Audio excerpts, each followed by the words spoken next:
Welcome back to the Courage Sessions. These are live Q&A sessions that we've set up to help educate the pre-health community about all of the opportunities that there are available out there for you to pursue your pathway towards your own journey towards health professions at our dental, medical, and veterinary schools here in Texas.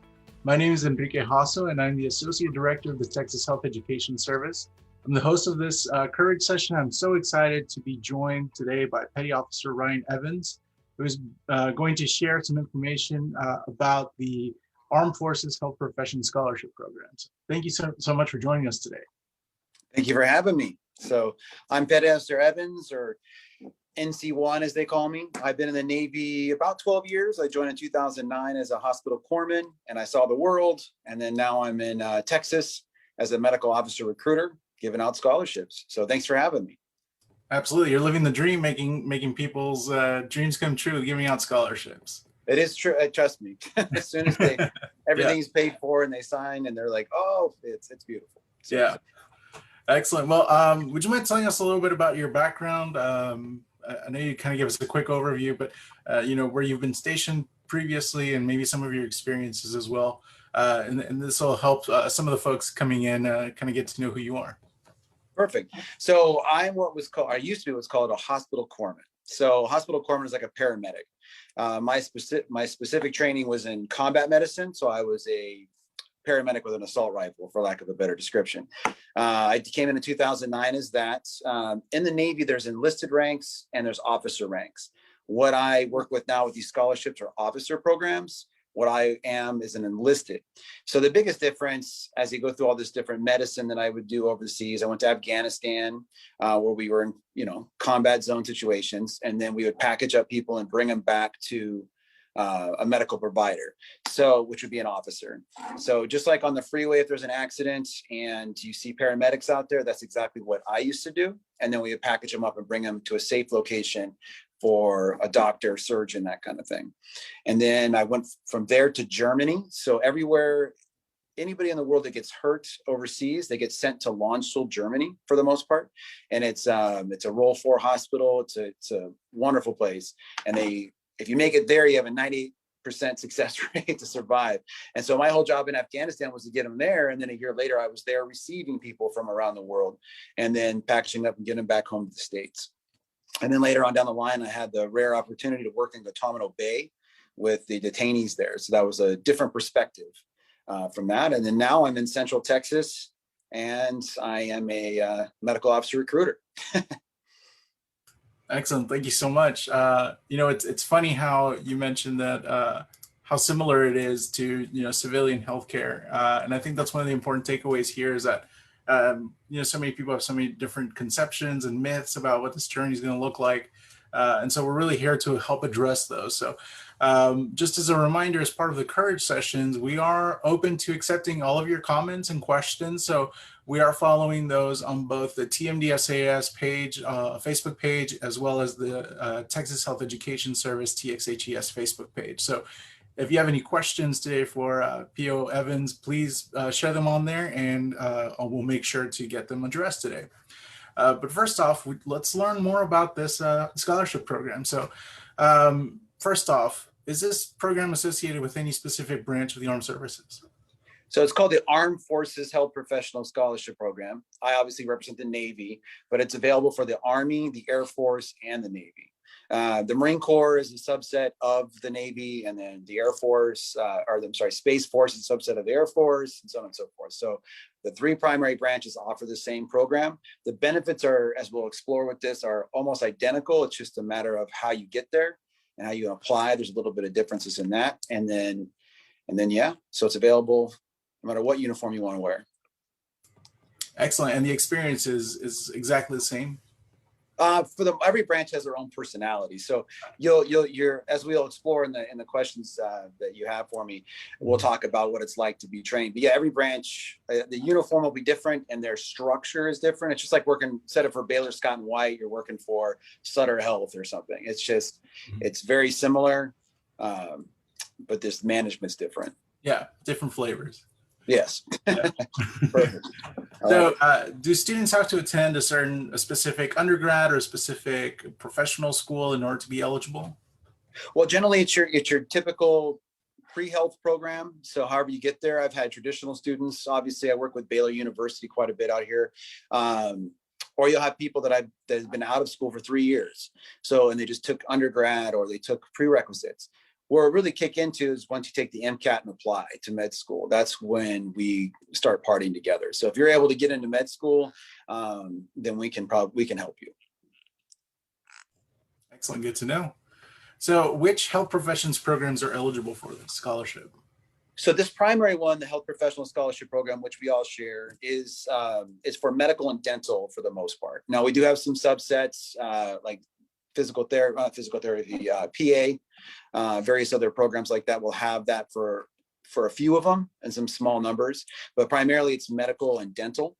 We do not provide veterinary, only the Army does that. So I know that you guys have a lot of veterinarians. I don't believe the Health Professional Scholarship Program connects to veterinarian programs, but an Army recruiter will be able to get better into that for you. Excellent, thank you. We're just going right through all these questions. So what does the timeline look like for someone who's applying? You mentioned, of course, you have to get into these schools on your own, but what does the timeline look like to apply for the scholarship program? So for me, typically, say I run into you as a junior or a senior, it works either way.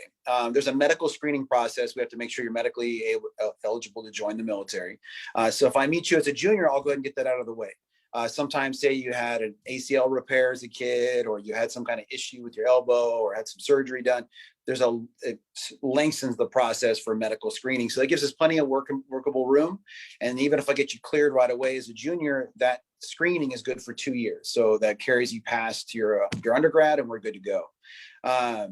Then I wait for you to get your MCAT done and apply to med school. And I always jokingly call it my 3 M's. So you get through MEPS, which is the medical process, take your MCAT and apply to med school. Once I have those 3 things, we can begin the process. And then we just kind of time it on when you're going to be accepted into med school.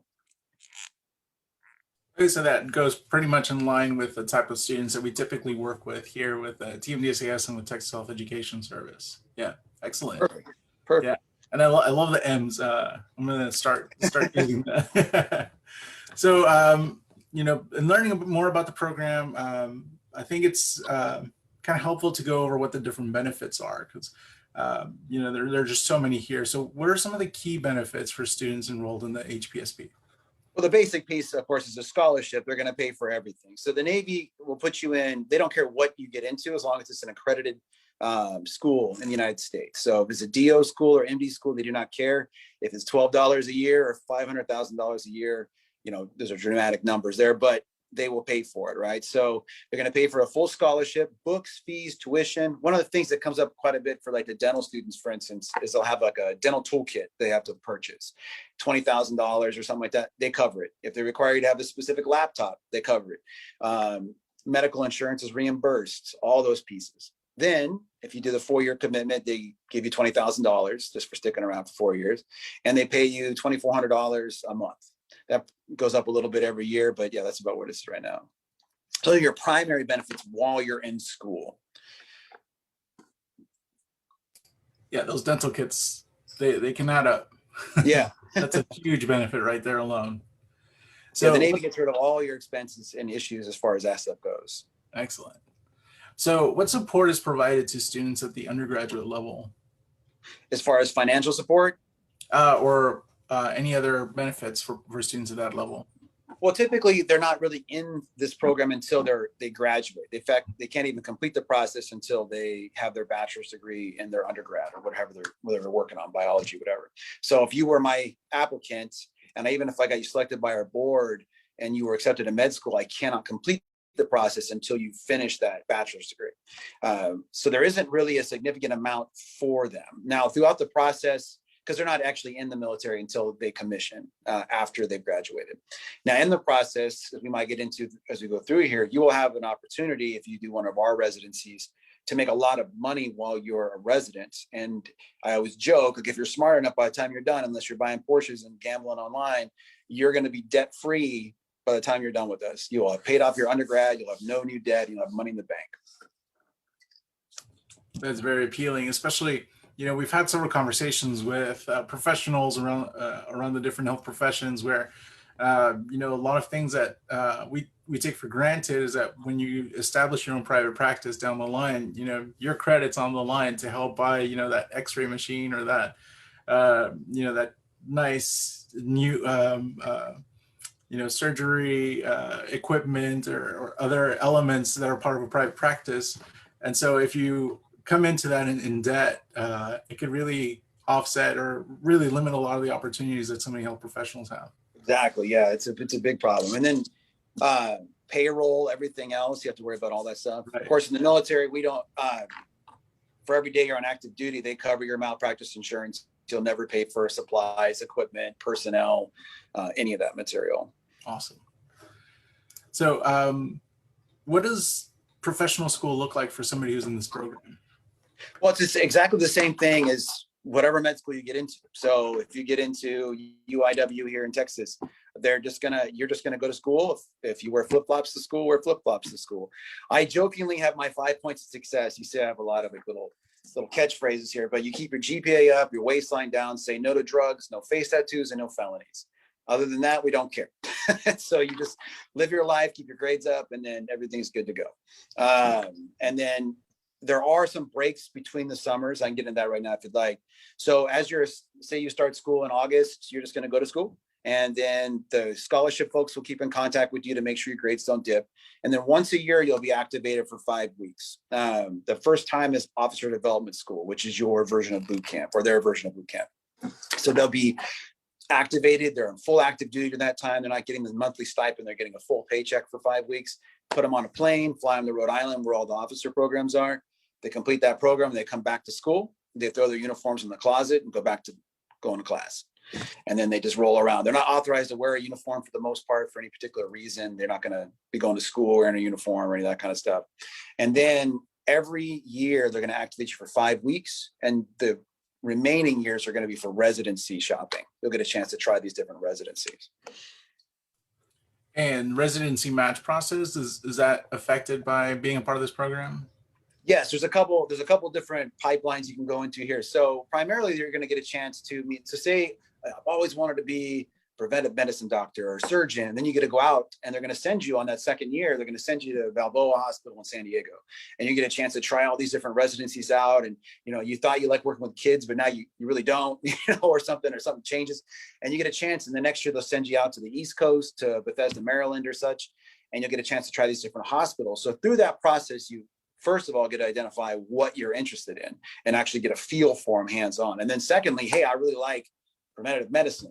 And you get to meet the people in charge of it, right? So you get to meet all the captains and the big wigs that are in charge of all that business. And you get an early match for that in December. So you should know long before you're graduating med school, what's going to happen with that. Where the crossroads comes into is where somebody wants to do a civilian residency. And there's a couple pros and cons with that, either direction. If you like, I can go into that for you real quick. Absolutely. But, so say you and I are both on the same track and we both have the same exact amount of time for a residency. You choose a civilian one and I choose a naval one. Now the Navy is going to let you choose from their flavors. So obviously if it's something we don't say, we're not doing pediatrics anymore or something, they're not going to let you go do that. Right. They want their money back, right? Or they want their money's worth for the scholarship. So you're going to do one of the ones we have. No, we have everything, surgery, everything you can possibly think of, but they're going to want you to do that. Now, if you choose to go in a civilian one and let you go, here's how it's going to be. I'm going to graduate med school and I'll be promoted to lieutenant 03, making $65,000-ish a year, depending on your zip code. I don't pay for my residency. I gain active duty time towards retirement. I'm getting paid on the 1st and the 15th. I get married, have 3 kids. Their medical stuff's covered. No problems. Good to go. 4 years later, I'm whatever doctor now. I'm a general surgeon and I'm working at the hospital. You will go out to the civilian market and we'll say, see you later. See you in 4 years. Right. And so we don't pay you anything. And so you go do your thing. Maybe the school charges you or the hospital charges you money. Maybe they pay you. It's different with different programs. But when you come back, you work for me. I have 4 years seniority on you. And I have 4 years towards retirement. So it's pros and cons on what you want. Some people are really set on a particular residency they want. And if you're tip of the spear student, that you'll get what you want. But there's different, like I said, for the undergrad stuff, if you're smart with the residency window and you're just living still like a student kind of, you'll be completely debt free by the time you're done. Unless you're a gambler or bought like $1 million home or something. Right. Yeah, or those Porsches. Yeah. Yeah. So we've got a follow-up question that just came into the chat about service requirements for military residencies. How does a Hpsp only require service for the years in school, or do you have to add years for the amount of time that you're in residency? It sounds like it's a little bit different depending on which residency you go into. It gets kind of murky if you're in a lengthy residency. So 4 years is the number I like to throw out because that's the typical cutoff. If you do a 7-year residency, for instance, with us, you'll end up owing the 3 years after 4. So it's math on a paper there, but you'll end up owing a 7 years. So it kind of gets, and they're different on how they calculate that. But if you're in a really long residency with us, they will tack on a couple extra years for that. Okay, thank you. And then we have another question. Is this something that many medical students do when their significant others already in commissioned military? Yes, it all depends on what they're doing. That's when I would want you to line up with your own branch or with the same branch as your spouse. You can pull this off without that, but people do this in the military all the time. You're moving around, you meet somebody, especially if you're in the same branch of service. Obviously, there's bases that you can probably work near. Now, an Army base, if your spouse is in the Army and then you commission in the Navy, it's going to be difficult to find bases that are close enough to be able to pull it off consistently. But that's just something to think about. And again, people can, with this program, you owe us 4 years, right? So unless you have that lengthy residency or what have you, but you'll owe us a short amount of time. After that's done, you can stay and finish out a retirement, or you can leave, no questions asked. Or you can say, do your 4, hit the door kind of thing, or you can go in the reserves, which you have a lot of control of where you are in the reserves. So in the reserves, you just tell them where you live. And so they just assign you the closest reserve center. So it's just kind of one of those things. So a long answer for this, it's doable. If you're going to do that, I would stick with the same branch, preferably. Thanks for that advice. Yeah. You mentioned some of the years going toward retirement. Would you mind talking about what retirement looks like, first off in general, and then what it looks like for somebody in this program? So what's awesome about this program, aside from being debt free and all that stuff, right? So say you're 22 and you get into med school or whatever the age, or say 25 for sake of argument. By the time you're done with all this and you have worked for us for 20 years, that's usually the retirement cutoff time.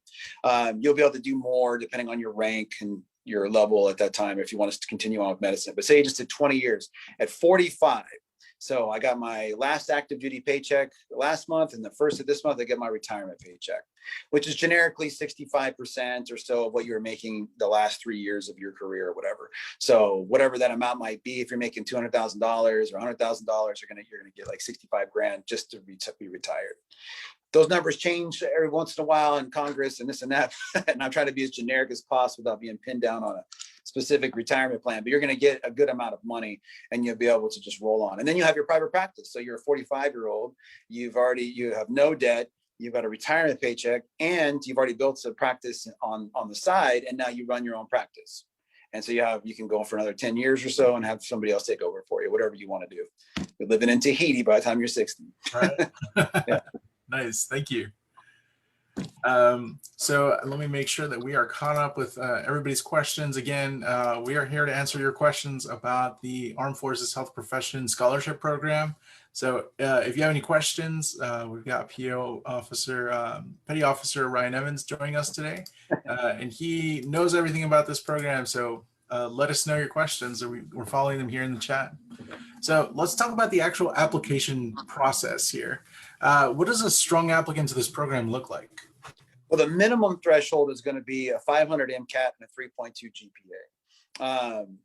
Strong applicants, a weird word. So I like to look for people that are really passionate about the process. And I've put people in the Navy both that have just wanted the scholarship and who've also wanted both the scholarship and have a passion for service, those are a lot more fun to work with because they'll get back to you pretty quick, right? But the process is pretty basic on how you're going to start through. You're going to get through your medical process first. We're going to clear you on that. And then we're going to wait for you to take these, the MCAT and all that other stuff. And we're going to look to see where you're going to land. Now, if you get a 515 MCAT, It's almost like an auto qual. Don't quote me on that, but that's, whatever. I have pulled off some haymakers. So part of my job as a recruiter is to make your package as strong as possible. I've gotten a 496 in and a 494, and some of those have gotten into medical school. So I've gotten them past our board process. So it really just depends. I look for the quality applicant, someone who's passionate, and then we'll build on those academic pieces. You got a 4.0 and a 515 MCAT, unless you're a felon or you're missing your legs, we're in. So that's an easy day. But I've done a lot with different scores. So does that answer your question? It does. And just as a point of reference, for our matriculated class for TMDSAS schools last year, the average MCAT score was a 511, and the average GPA was about a 3.73. So this opens up the opportunity for so many more students. Awesome. Yeah.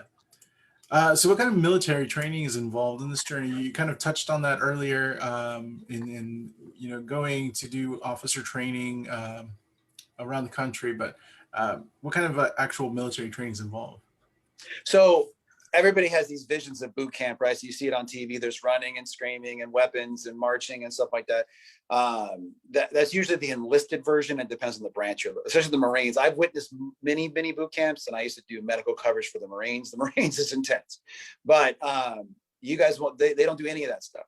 The two primary things for the Navy is for officer programs is officer candidate school, which is also what you see a lot of on TV. And then you have officer development school. So officer candidate school, you're not an officer when you go, and that's for pilots and surface warfare officers and the like. And they'll go there and they're an enlisted E5 ranking for pay. And it's intense. It's designed to challenge you to an extreme level, and you have to graduate that to become an officer. So if Tom Cruise wants to join the Navy, he'd go to OCS, right, to be a pilot. Now, for the medical programs, you go to officer development school, and so that one's always a fun one. So that you're already an officer when you go, and it's 5 weeks long. So they don't want to interfere with your schooling. And you're going to be there with a bunch of different people. You could be a 21-year-old in your first year of med school, or you can be a 59-year-old cardiac surgeon that just joined the Navy Reserves. You're going to be there with doctors, dentists, nurses, what we call JAGs, or what we call lawyers or whatever. And you'll have all these different people there at one time. And that training is designed to get you to understand exactly what goes on in the military, how to function. You're going to be a leader. So you're going to be a divisional officer. You're going to learn how to lead people. You're going to learn about naval history, organization, structure. You always see people with all this kind of stuff on them. This all means something. Like all this stuff is like a resume. You'll be able to read all that, tell what rank you are, all these different things when you come out of there. So when you walk into your first duty station or hospital, in this case, you're not going to be like, well, what is going on? And how come I'm saluting this guy when, when he should have been saluting you, so it's just one of those kind of things. So that's your primary intro to it. All right. Now, throughout your career, so you're going to go to med school and you're going to become all these things. You'll train in naval environments. It really just depends on what your specialty is. You're going to do constant training, just like in the civilian world. Constant training all the time to train up. Now, you're never going to be shooting weapons or anything like that for the most part, unless that's what you really want to do. You'll have options for that. But that's generally not part of your job description as a doctor. But mostly it's just going to be making you ready to serve as a naval officer and a doctor or nurse or dentist. Excellent. Thank you. Yeah, and we have seen at this time of year, particularly as students are graduating from medical school, right now is the time when you're actually getting all of the officer ceremonies at the different schools, right? Yes. Yeah. And so would you mind talking about that a bit? Yeah. So we have a commissioning. So usually these, the biology students or the pre-med, when we go to commission them, they'll go through this whole process. And I've done some really, really simple ones, like literally flip-flops at my desk. And I'm an enlisted person, so I can't commission you, but my commissioning officer will be there and they'll be like, good to go. Then I've had some more moderate ones, and I had the most extreme one recently. So he wasn't, I don't know if I told you about this the other day, but down in Victoria, there's a doctor. He's now a commander, Peter Nguyen. He was an amazing story. So he's already an existing doctor, but he was from Vietnam as a baby, rescued as a 9-year-old by the U.S. Navy of all things. And then he became a doctor over here, all this stuff. So we go down there to do his commissioning ceremony a couple of months ago. And we had color guard. We had the whole town was there. There were reporters. There was all these people in these chairs. They had guest speakers, awards, flowers. There's somebody saying the national anthem. They did the Pledge of Allegiance. There was I was like, the bar has been raised. But yeah, Yeah. but I mean, it's just a bunch of paperwork, and then you make a ceremony of it. I've done some fun stuff at Baylor University. It's a really rewarding experience for them. And then they're an officer right there, and then they outrank me. So I'm like, Awesome. Yeah, that's a great opportunity there. We've got some new questions that have come into the chat, and I think you've already alluded to this one, but is there an age cutoff to apply for the scholarship? Typically, it's 42. Now, I'll backtrack that. You want to be commissioned by 42 is the general rule. Now, there's age waivers for different things. If you're already a doctor, it's a lot easier. I am working with an applicant right now who is 41, and she will, if we go through this process, she will be probably 42 or 43 by the time we hit that mark. And so there is an age waiver for it. But typically, yeah, I mean, if I meet you as a 40-year-old, which is unusual for this pipeline, then we can still get you in. Excellent. We've got some follow-up questions to some of the previous discussions. Do branches still adhere to the automatic acceptance criteria for students that hit the metrics outlined in existing documents? I'm not sure. That's it. Like, can you read that again? Sure. Do branches still adhere to the automatic acceptance criteria for students that hit the metrics outlined in existing documents? Well, I'm not sure which existing document, so I'm not exactly sure how to respond to that question, but okay. And let's take a lifeline on that one. If they want to clarify that question and re-ask that, I'd appreciate it. But they're going to go ahead. Yeah. Go ahead. Oh, this is coming from Zach Mendoza, so he's watching live. If you could give us some more information on that, we'd love to address it. And we've got another question. Would you touch on how match day works for Hpsp? And I think this is referring to the residency match day. The December match we have. So those always change. I don't have a ton of detail on that. You'll know that in that pipeline when you're going along. So just like when you're trying to get your March match for the regular process for the civilian market, you'll be doing the December match. So you get to know a little bit before, several months before the rest of the country does. So you'll already have that working out. The per program or per specialty, how it's going to play out, it's different. But in December is when they release those results, traditionally. Excellent. Well, while we get some additional information on that question, I think we can really dig into like some of the big myths that you've heard from a lot of students out there. I can imagine we could probably do like several hour session around that, but I really want to hand it over to you to just tackle some of these major myths that you're hearing from folks. So the biggest one is going to be like that. You're a dentist, you're going to be pulling teeth, not pulling triggers, right? So they often have this envisionment that they're going to be jumping out of helicopters and doing all this crazy stuff and in combat and everything else, mostly because of movies. Now, like I mentioned earlier, I was a corpsman. If you watch a movie with the Marines and they're calling doc, that's not a doctor, that's a hospital corpsman. And even though he's in a Navy or Marine uniform, it says Navy on him. So it's a totally different thing. If you're a doctor shooting at people, it's a bad day. But typically people have this mentality that they're in combat zones. Even if you are a skilled professional, you're a 04, 05, it's lieutenant commander, and you volunteer, you go out to say Afghanistan. When I was out there, those doctors are not in the front lines. They're way in the back. So in Texas, for a frame of reference, if the combat zone was in the Waco area, these people would be packaged up and sent to San Antonio area, which would be a giant fortified base, major hospital facility, a runway, and 30,000 Army people. So it's always funny what they think on that stuff. They also think they're going to sea all the time, and they're going to be on a boat, and they're going to be at sea for 9 months and not see their families. And it's just a bunch of that kind of stuff. Yeah. Hollywood tends to mesh all of our minds. And so it's good to hear that it's not what we've been presented, but rather it's a whole different experience. And, from what we're learning today about some of the benefits, this is really a helpful, viable pathway for so many students. I've worked with so many students over the years where, there are issues with trying to figure out where they're going to go financially. And, they're trying to graduate from college and start making money for their family or providing for their family. And it's difficult because at the time that they graduate from college, they're already either going into professional school, and that's 4 years of just this academic abyss where you're really trying to learn everything. And so a program like this really does ease some of those concerns. And you know, financially speaking, that's probably one of the biggest hurdles that some of our health professionals or aspiring physicians and dentists are really facing. So we do have some follow-up information here about that question.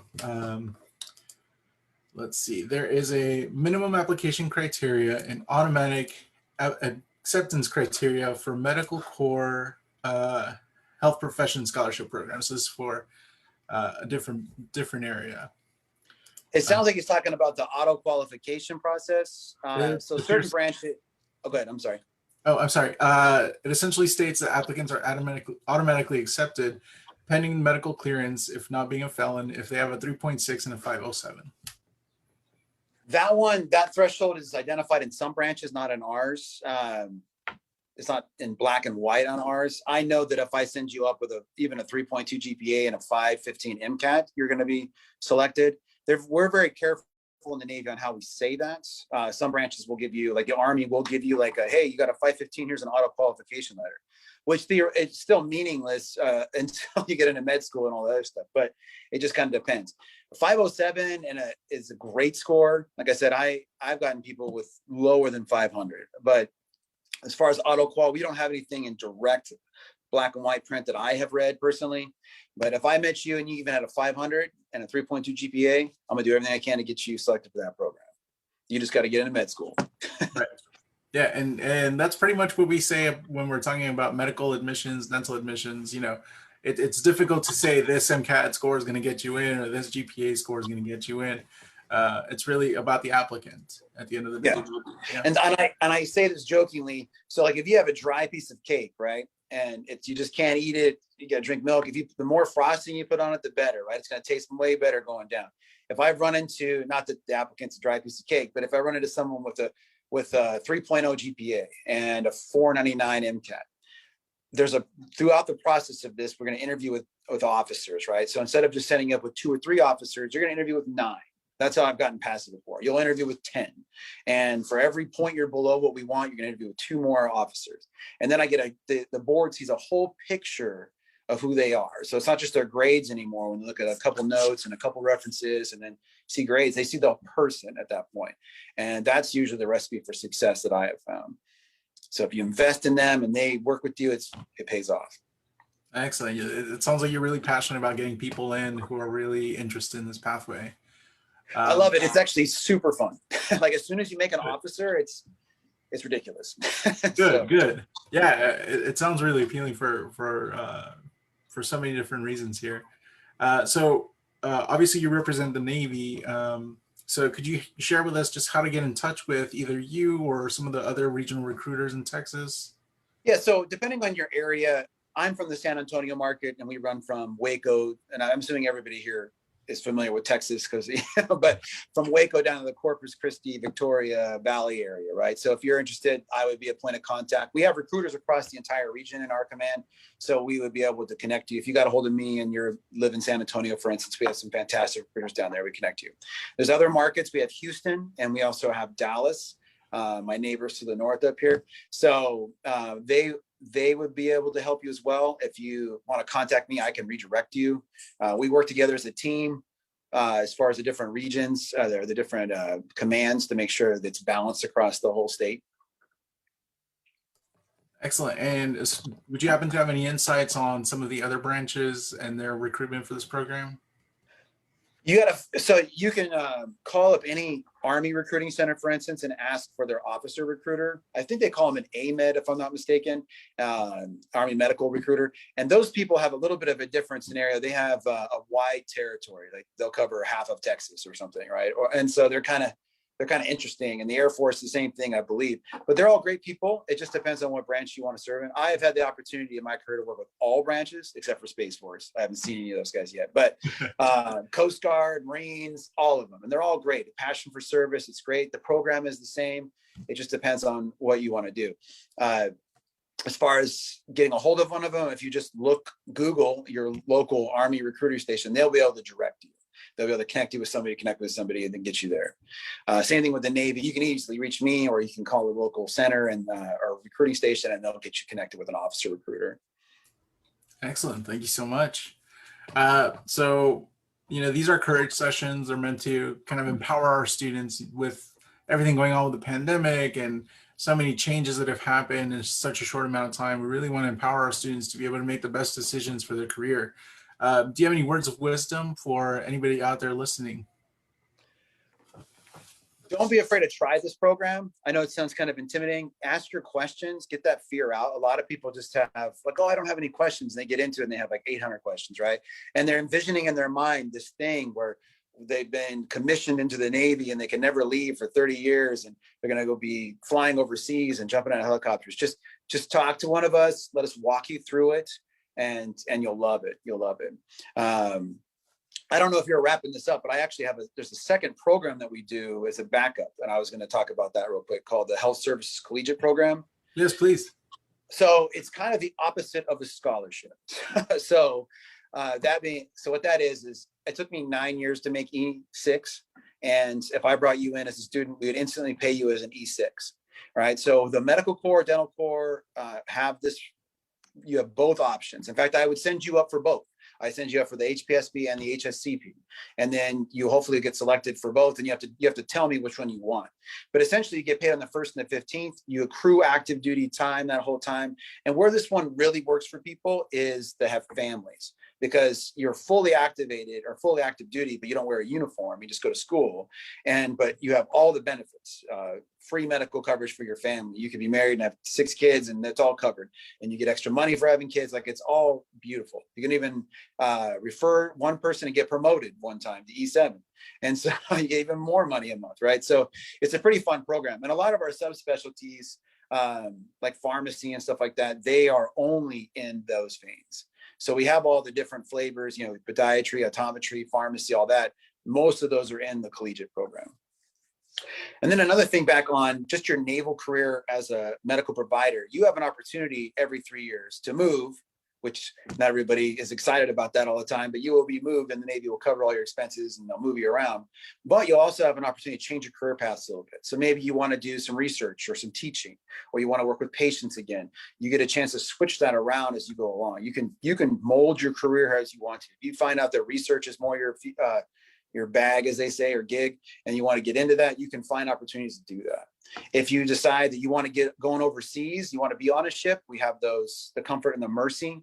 I don't know if you're familiar with those guys, but we have hospital ships. So you might have seen recently with the COVID-19 pandemic in New York City, the Comfort went out there to provide support. They brought people off Manhattan onto the ship to do surgical care and all this other business.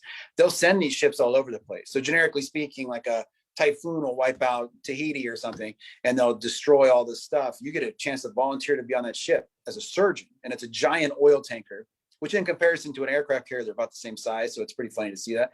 But they'll roll out there and they'll bring all these people on board. They'll do all these surgeries, and they'll, for free, obviously, and it's humanitarian. So it gives people a chance to give to developing worlds and everything else. So hopefully that's exciting to you. Yeah, those ships were massive when we saw those pictures against the New York skyline. The huge ships right in the Hudson. Yeah, it's pretty interesting. Yeah. If you're going to go aboard one of them, it's amazing, like what they can do on one of those ships. It's a floating hospital. Yeah.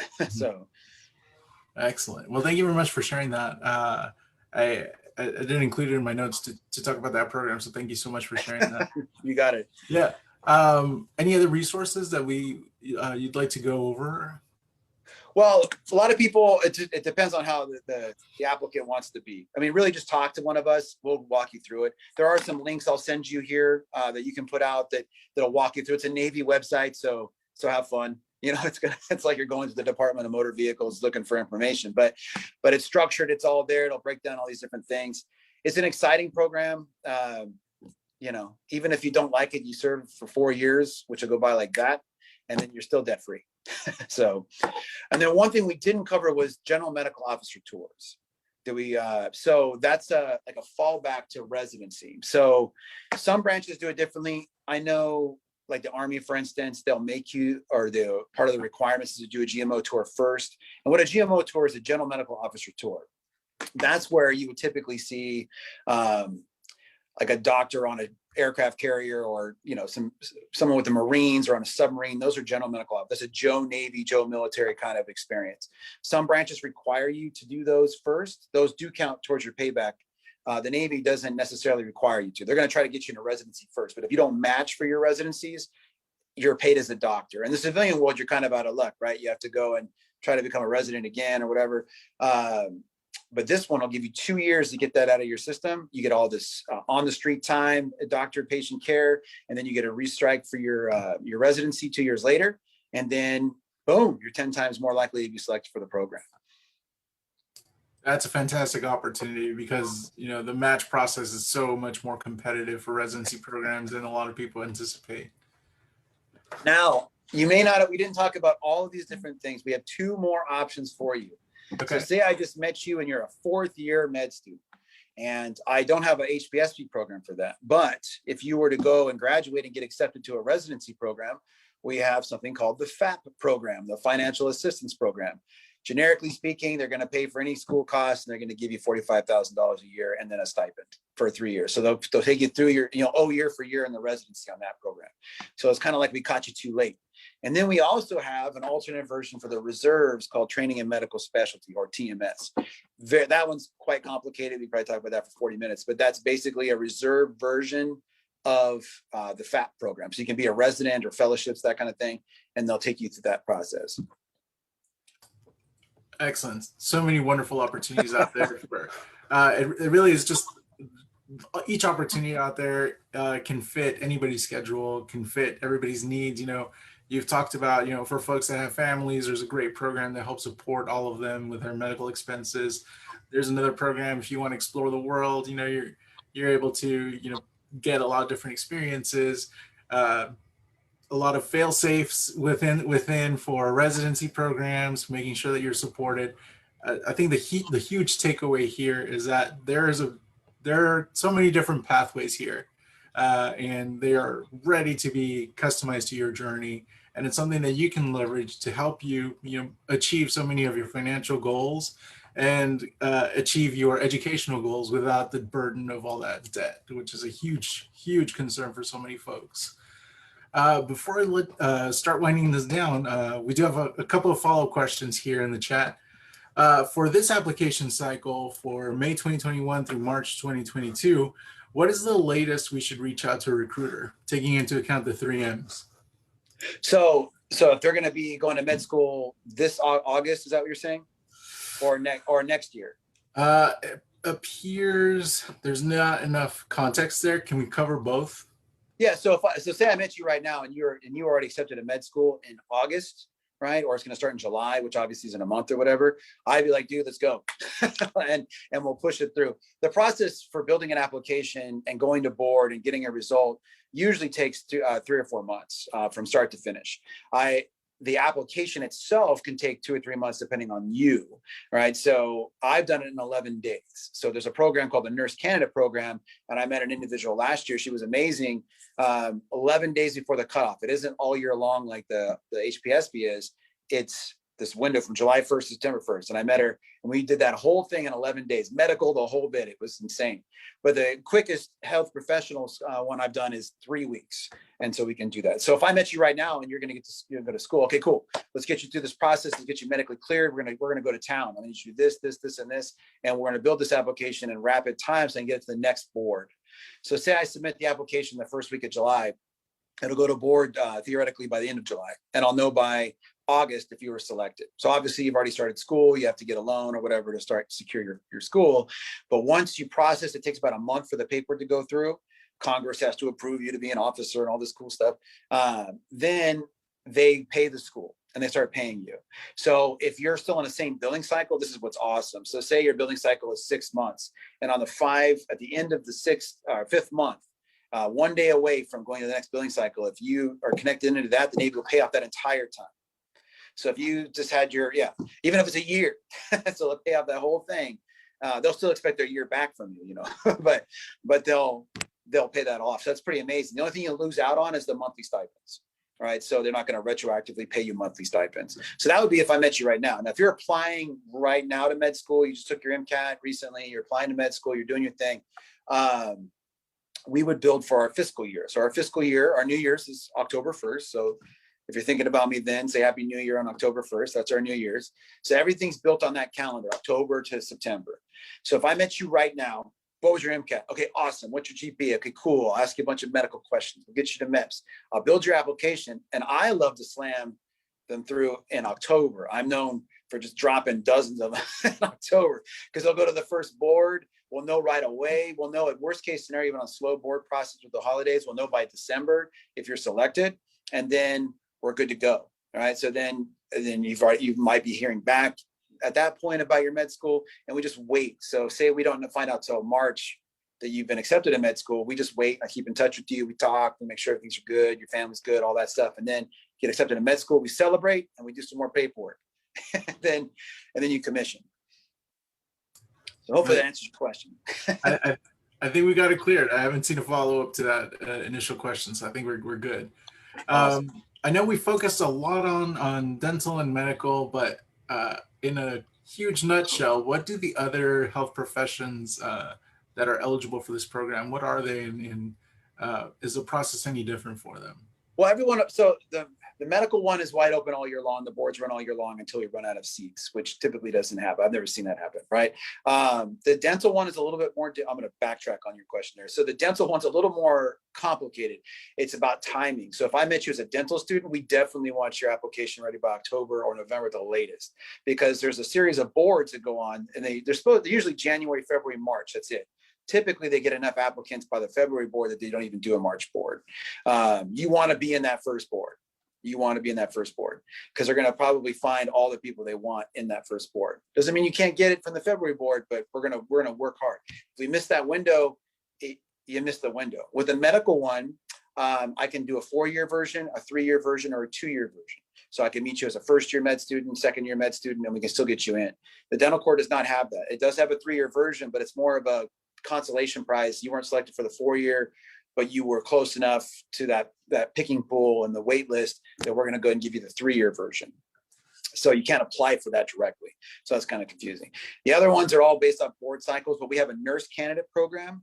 So that one is not as robust as our health professional scholarship program, but that one will pay you a $10,000 signing bonus and then $1,000 a month for every month you're in the program.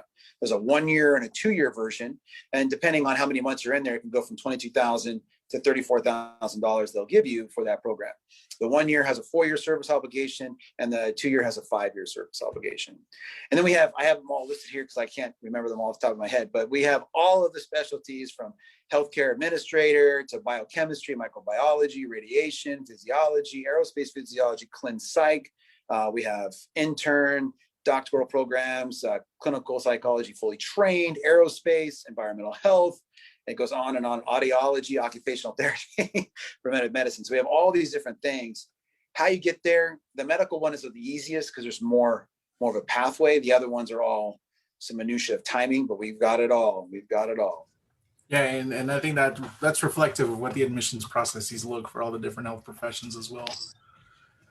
Perfect. Excellent. Well, before we let you go, is there anything else that you wanted to share? Maybe another myth that came up, or just a good final piece of advice out there? So I joined the Navy when I was 32. So I don't know how I look on your screen, but I'm old. I'm 45, right? So I've been in the Navy for quite some time. During my career prior to that, I worked for large corporations. I worked for major systems, and just like the hospital systems are now, most of the civilian ones are major corporations. You can give 110% of your effort and get 80% back, right? The Navy, on a bad day, if you give them 110%, will give you 100% back. They will take care of you. They've eliminated all your excuses, and if you work hard, they will repay you hand over fist. So just keep that in mind. It's a great organization. I know sometimes it can seem intimidating to be in the service, but if I brought you in, you'd be my boss, and you can yell at me if you want to, but nobody's going to yell at you. So just 110% effort, 100% on a bad day. Wonderful. And how can people get a hold of you? Well, I'm assuming you can share my phone number and my email address, but the easiest way to get a hold of me is by email. or I'm also on Instagram as the Navy Medical Officer Recruiter. But my email is going to be ryan.evans,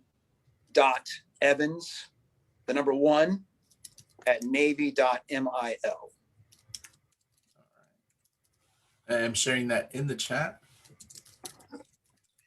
For anybody who wants to reach out. And of course, if you're listening to this through our podcast or through one of our recordings, you'll be able to take a look in the description and see the link that was mentioned earlier for everybody that really wants to explore the Navy website and learn more about all of these great opportunities. We'll drop your Instagram handle and your email addresses there in there as well for anybody who wants to get a hold of you. I appreciate it. I can't thank you enough for all this great information, for your patience with all my questions. Oh, no. Yeah. I gratefully, you brought me here for this. This is an amazing opportunity to reach all these kids and students, get their careers on track. So I really appreciate it. And thanks for asking me all those questions. Absolutely. Absolutely. And if anything new comes up, you are very welcome to join us back for another session. And I appreciate it. Yeah. And on behalf of everybody here at the Texas Health Education Service and TMDSAS, we'd like to wish everybody all the best of luck on your journey. It's not going to be easy, but it's definitely going to be worth it for you. So we'll catch you at the next Courage session. Thank you so much for joining us. Thank you.